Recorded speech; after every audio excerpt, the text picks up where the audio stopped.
The modern thoroughbred averages between 15.1 to 16.2 hands and from 950 to 1,200 pounds. The thoroughbred is the result of over 300 years of selective breeding. Racehorses make their living on the move, not standing still. The worth of any horse is enhanced because of his ability to do the job he is supposed to do, and this is especially true of the racehorse. The first thing to hit the ground and therefore receive a lot of pressure is the foot or hoof.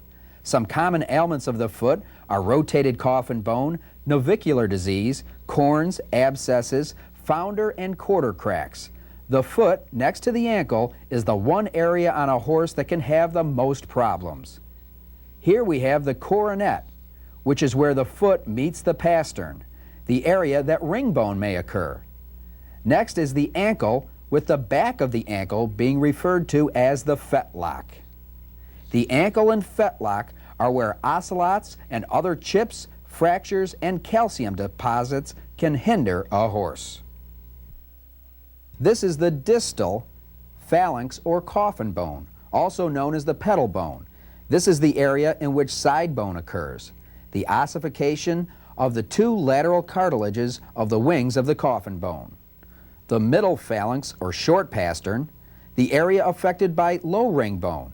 You may want to check your Winner's Way manual for the clinical signs of that degenerative joint disease.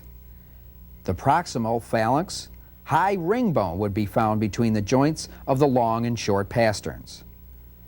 Sesamoid bone. The sesamoid bones are two small bones on the back of the fetlock joint which form part of the suspensory apparatus.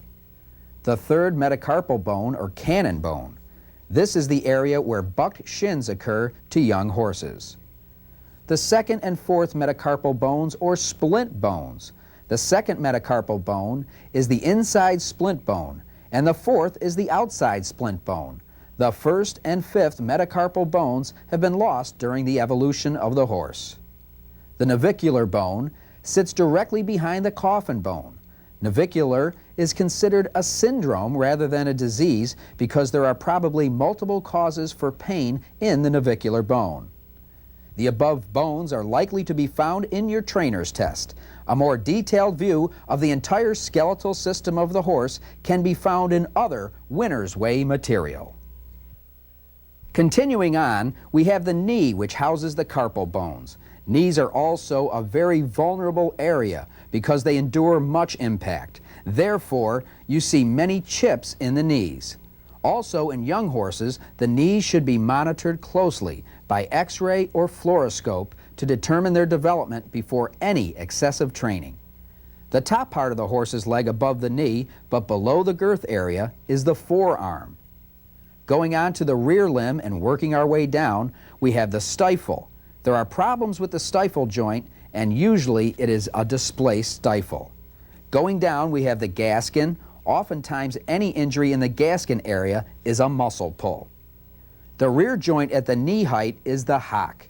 Many times there are chips or similar problems in this hock area. Down from the hock, everything is the same as with the front leg. The rear end of the horse is the driving force, while the front legs take the abuse of the landing. Most problems of the racehorse are in the front end, although many times a racehorse will develop rear end problems.